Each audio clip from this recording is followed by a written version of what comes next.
그들이 예루살렘에 가까이 와서 감람산 벳바게와 베다니에 이르렀을 때 예수께서 제자 중 둘을 보내시며 너희는 맞은편 마을로 가라.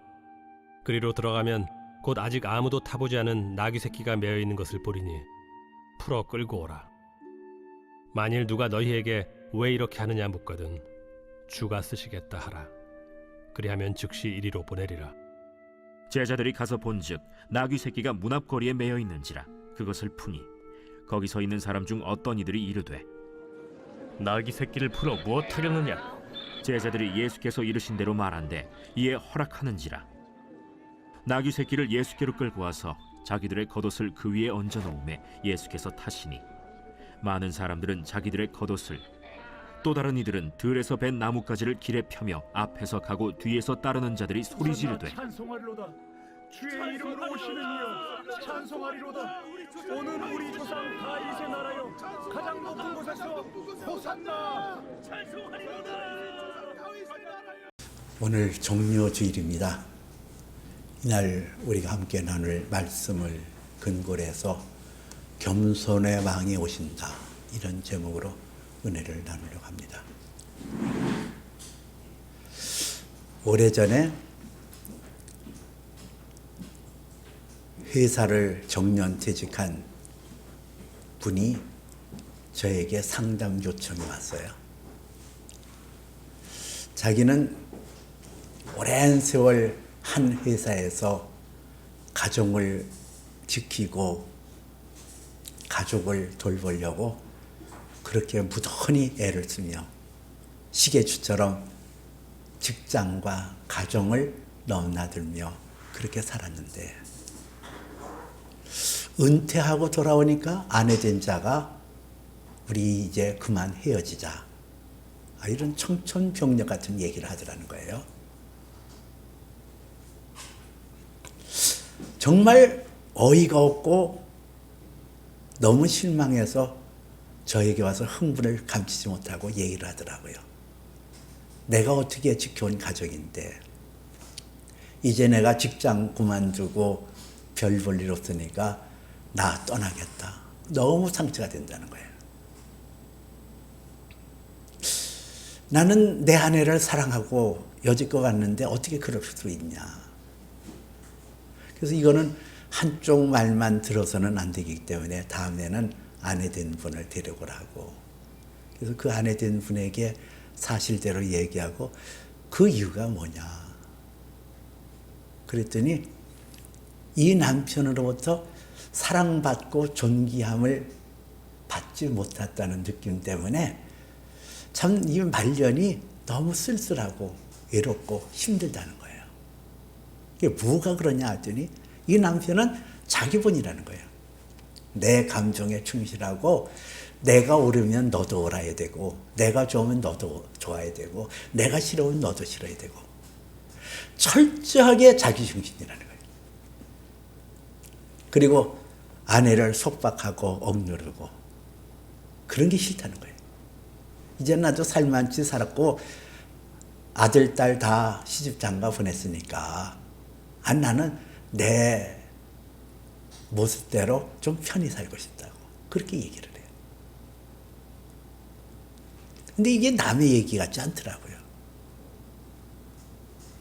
나도 한 가정에 한 아내가 있고 자식이 있는데 내 깐에는 내 아내를 사랑한다고 그러는데 내 아내다 저에게 저런 마음을 갖고 있으면 어떡하냐. 참 심각한 고민이 되더라고요. 깊이 생각을 했어요. 그 상담을 맞으면서 남편의 얘기 듣고 아내의 얘기 들으면서 참 고민스러운 나 자신의 문제라고 생각해서 그렇게 많은 생각을 가졌거든요. 그러면서 결론이 이 문제는 겸손이 결핍된 사랑이다.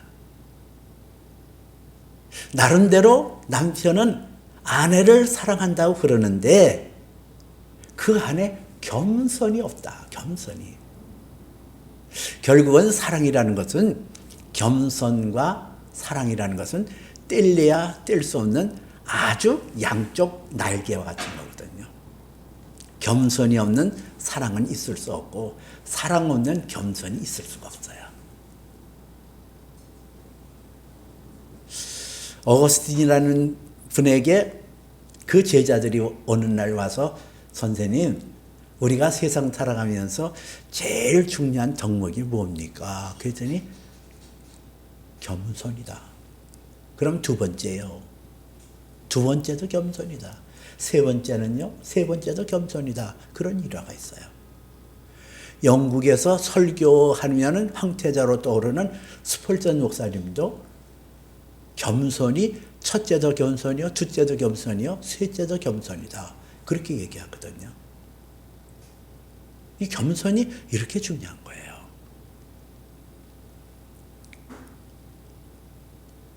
사랑이 없는 겸손? 골로새서 2장 18절에 보니까 그것을 일부러 겸손, 꾸며낸 겸손, 거짓 겸손, 영어로는 false humility라는 단어를 썼더라고요. 사랑이 없는 겸손? 그건 겸손이 아니라는 거. 꾸며낸 겸손, 일부러 겸손, 거짓된 겸손이라는 거예요. 그럼 겸손이 뭐냐? 오늘 성경이 그 겸손에 대해서 얘기하고 있거든요. 겸손이라는 게 뭐냐? 오늘 본문 말씀은 예수님께서 십자가를 걸머지시기 위하여 예루살렘에 입성할 때에 어린 나귀 새끼를 타고 입성할 때 사람들이 그 예수를 향하여 종려가지 나무를 꺾어서 호산나 찬송하리로다, 주의 이름으로 오신 이여 찬송하리로다, 그런 내용이 나와요. 이건 요한복음에 기록되어지는 말씀을 근거로 해서 종려나무 가지를 흔들면서 예수님을 열렬히 환영했다는 뜻에서 종려주일이라고 그러고, 또 이 주간이 끝나면은 예수님의 십자가의 사건이 일어나고 부활 사건이 일어나는, 그래서 고난주간이라고도 하죠. 다음 주 가죠. 이 사순절 절기가 시작되면서 여섯째 주가 바로 이 종려주일이에요.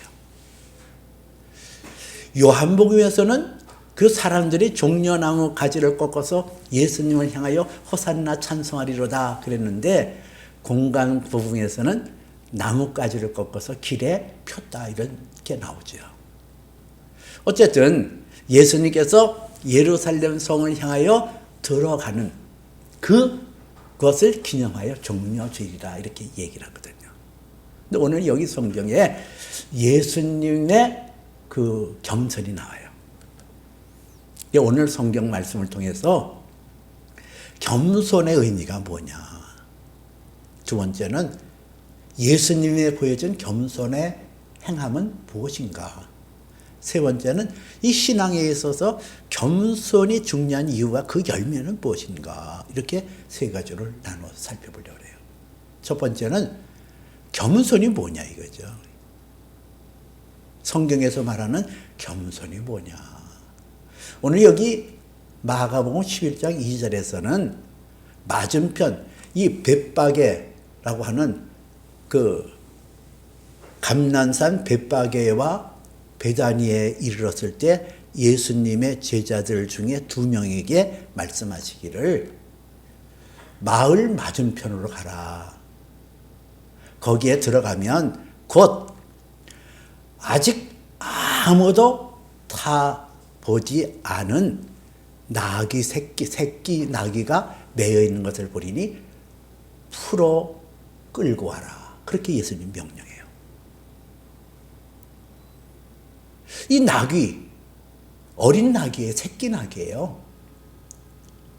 근데 그 새끼 나귀가 매여 있다고 그랬어요. 이걸 통해서 이 겸손이라는 무엇인가를 우리가 그 실마리를 알 수가 있거든요. 하나의 짐승을 사람에게 대입해서 사람의 예로 들자면 겸손이라는 거는 이 세상에 살면서 이 나귀가 집 나르고 사람 태우고 그런 기능을 하는 게 이 나귀의 본분 아니에요. 근데 이 나귀에 대해서 오늘 성경이 말씀하기를 곧 아직 아무도 타보지 않은 새끼 나귀 이렇게 나와요. 자, 말뚝에 이 나귀가 매여 있어요. 할 일이 없는 거예요. 짐을 지어 나르는 것도 아니고 무슨 누구를 태우고 가는 것도 아니고 아무런 일할 게 없어요. 그리고 매여 있는 거예요. 우리 사람들도 그런 경우 있잖아요. 저도 어려서 그 시계 공장에 취직해서 다녀본 적이 있었거든요. 근데 저를 선반 가공 부서에다가 일하도록 배정을 했는데 가니까 제가 할 일 없어요. 다들 숙련공에 의해서 무슨 뭐 선반에서 기계 깎고 막 그러는데 나는 할 일이 없어요. 그때 할 일 없다는 게 얼마나 답답한지 몰랐어요. 야, 그게 참 견디기 어렵더라고요. 빙빙 돌아서 뭐 할 거 있나 찾아와도 할 게 없어. 넌 가만히 있어라. 가만히 있는다는 게 그게 어려운 거예요.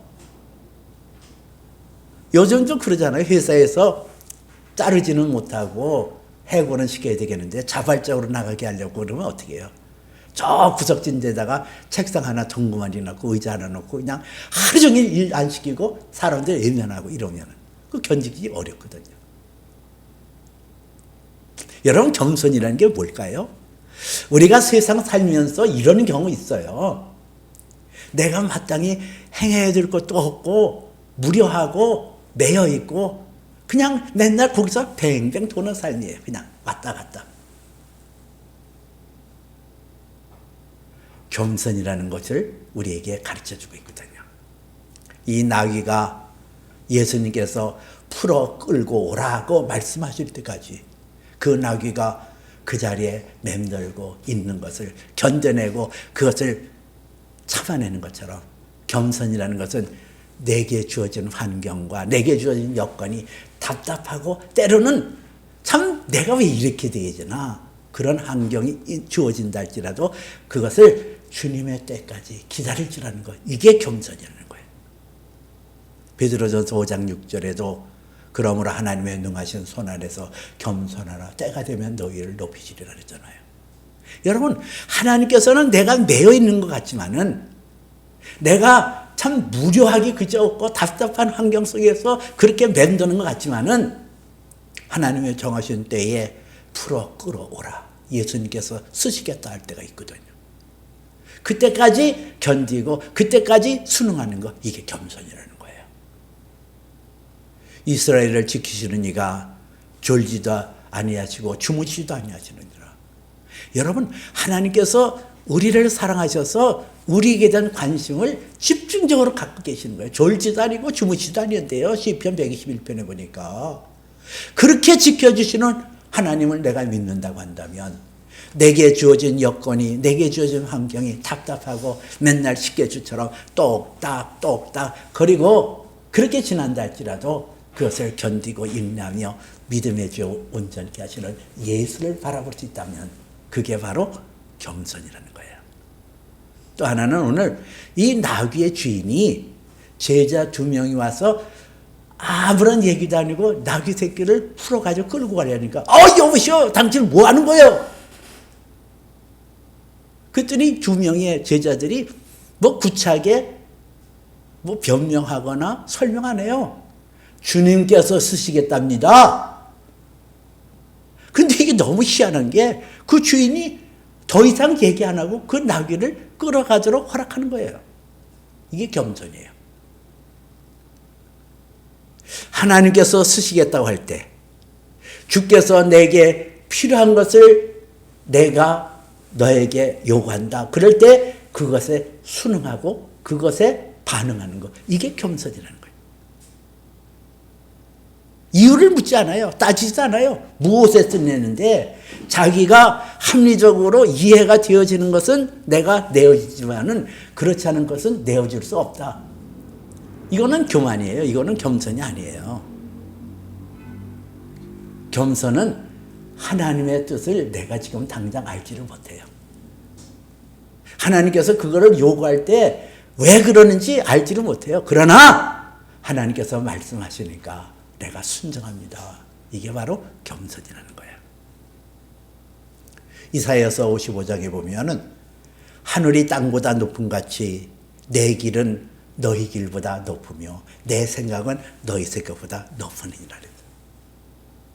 아니 하나님의 뜻을 다 알고 순종해요? 하나님께서 내게 합리적으로 다 규모가 맞으니까 내가 순종하는 거예요? 안 그래요.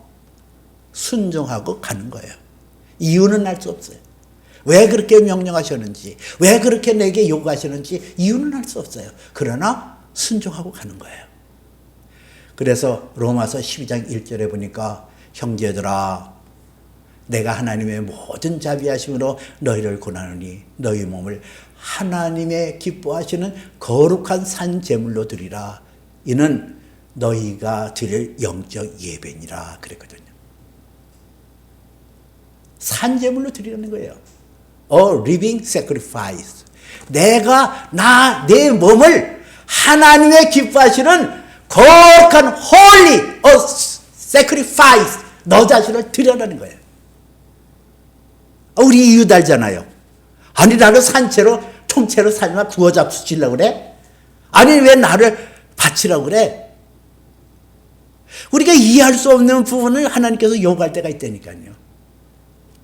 다니엘의 세 친구를 풀무 속에 들어가도록 한다든가, 하나님께서 아브라함에게 그 이 독자 이삭, 내 아들 독자 이삭을 내게 번제물로 드려라. 이게 납득이 안 되는 거예요. 이게 납득이. 이게 납득할 수 있어요? 줄 때는 언제고 뺏어갈 때는 언제냐? 근데 겸손이라는 것은 자기 생각을 섞지 않아요. 자기 생각을 버린다고요. 순종하고 보는 거예요.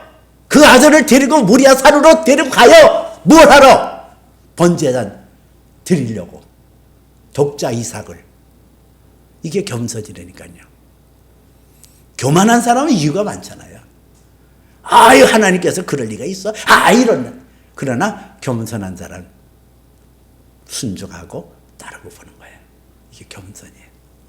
지금 이 나귀를 풀어가도록 허락한 사람이 겸손한 사람이에요. 이유를 묻지 않아요. 따지지 않아요. 순종하고 보는 거예요. 이것이 겸손이라는 거예요. 두 번째는 예수님께서 보여준 겸손은 무엇인가?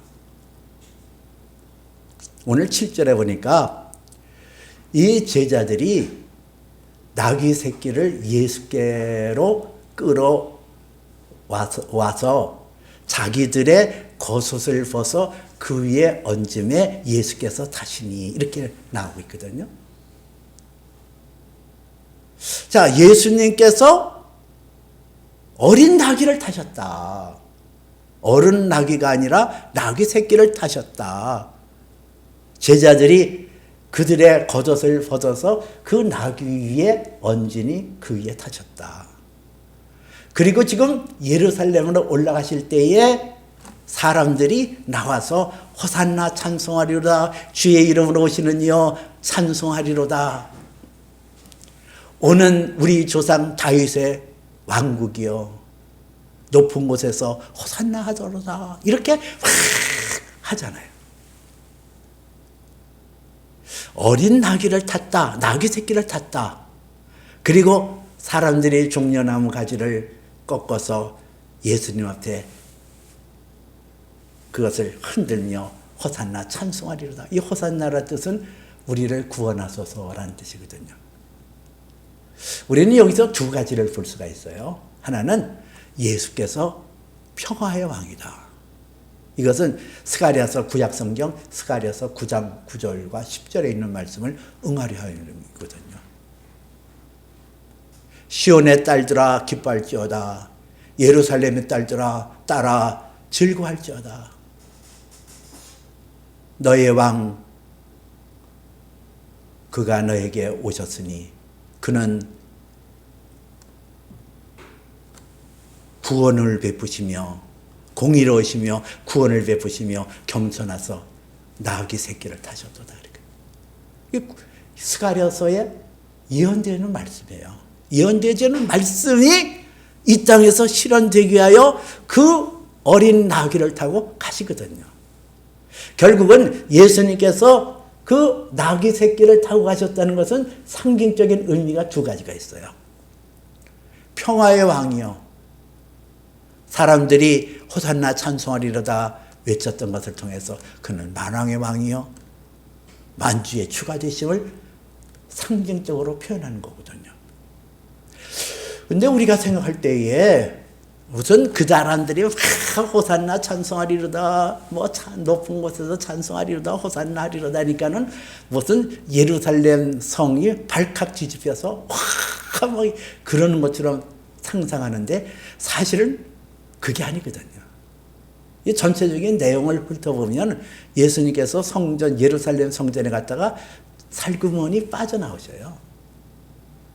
그게 큰 이슈거리가 된 거나 그게 아니라 30세가 좀 넘은 그런 청년이 어린 나귀 새끼를 타고 입성하는 게 어떻게 보면 좀 코미디 같은 해프닝 아니에요. 그러니까 봤다가 저게 뭐 하는 짓거리야? 이러죠. 그거는 크게 무슨 사람들에게 열렬히 환영받고 예루살렘 성에 했더니 사람들이 그게 없어요. 그냥 하나의 해프닝, 그냥 촌극에 불과한 거예요. 그럼 여기서 우리가 예수님의 겸손을 볼 수가 있거든요. 그분은 만왕의 왕, 진짜 만왕의 왕, 창조주시잖아요. 그 창조주가 이 땅에 오셔서 그분이 겸손한 모습을 보여준 것은 아버지의 뜻을 철저하게 이루시기 위하여 선지자를 통하여 예언된 그 예언의 말씀이 예수 그리스도에게 임하여 예수 그리스도 안에서 그것이 성취되어지는 것, 그래서 그 성취되어지는 것에 자기 마음을 빼앗겨 사람들이 알아주건 사람들이 박수갈채를 주든지 말든지 그것에 연연하지 않았다는 거예요. 이게 겸손이에요. 내 안에 하나님의 선하신 뜻이 있어서 그 선하신 뜻이 내 안에서 이루어가는 것을 나는 기뻐하고 즐거워하리라.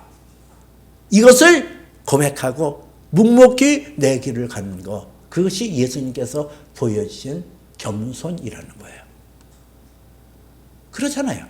지금 예수님께서 예루살렘 성으로 가는데 무슨 열렬한 환영받고 그런 거 없어요. 그냥 촌동네에서 오는 젊은이가 그랬대, 이름.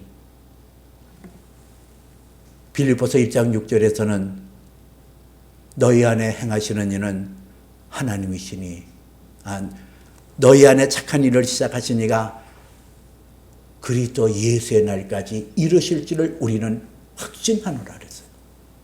너희 가운데 착한 일이죠. 여러분, 우리 인생의 가장 근본적인 것은 예수님께서 하늘에 계신 아버지의 뜻을 이 땅에 하늘에서 뜻이 이루어진 것처럼 이 땅에 이루어지기 위하여 그는 낮은 자세로 오신 것처럼 철저하게 당신은 하나님의 뜻을 이 땅에 실현하고 하나님의 뜻을 성취하기 위하여 낮은 자리로 그 예루살렘을 향하여 어린 나귀를 타고 갔거든요. 보통 왕이라든가 전쟁에서 승리하는 장군들은 아주 유용 있게 말을 타고 탁 갔어요. 근데 예수님은 만왕의 왕이요 만주의 주시지만은 나귀 새끼를 타고 가셨어요. 겸손의 왕이에요. 겸손의 왕으로 가셨다는 것은 그분이 하나님의 말씀이 이 땅에 실현화되기 위해서 묵묵히 그 길을 가셨다는 거예요. 이것이 예수님께서 우리에게 보여주신 겸손이거든요. 세 번째는 그 겸손이 왜 중요한가? 그리고 겸손의 열매는 무언가?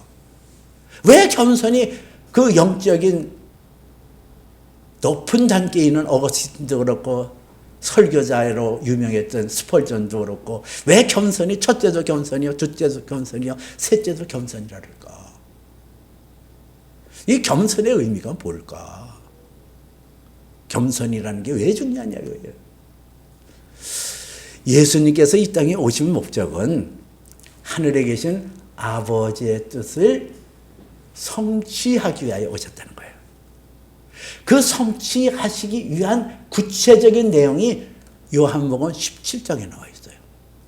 요한복음 17장 22절에 보니까 아버지께서 내게 주신 영광을 내가 그들에게도 주었사오니 우리가 하나 된 것처럼 저들도 하나 되게 하옵소서. 이렇게 기도를 해요. 이거 대단한 내용이거든요. 아버지가 아들을 향하여 영광을 준 게 뭘까요? 아버지가 그 아들에게 영광을 주셨대요. 그 영광이 뭐냐 이거예요. 마태복음 3장에 보니까 예수님께서 요단강에서 세례를 받으실 때 하늘의 문이 열리고 하늘에서 성령이 비둘기같이 임하면서 이는 내 기뻐하는 자요 내 사랑하는 아들이라 그러잖아요. 예수님께서는 성령으로 잉태하시고 성령으로 세례를 받으시고 성령으로 시험을 이기시고 성령으로 죽은 자 가운데서 살아나셨어요. 아들 예수에게 육신으로 오신 아들 예수에게 성령을 주셨다는 것이 영광이에요. 근데 예수님께서 내게 주신 그 영광을 내가 그들에게도 주었사오니 우리 믿음의 성도들에게 하나님의 아들 예수 그리스도 안에 있는 그 성령을 우리에게 주셔서 거듭나게 하시고 새롭게 하셔서 하나님을 양자형 성령을 통하여 아빠 아버지라고 부르짖게 하셨거든요. 이게 영광이에요. 성령으로 하나님 아버지와 아들은 하나예요. 저와 여러분에게 임했던 보혜사 성령이 내 안에 오심으로 하나님과 내가 피조물과 창조주의 간격을 넘어서 하나가 되어진 거예요. 유나이트. 하나가 되어진 거예요.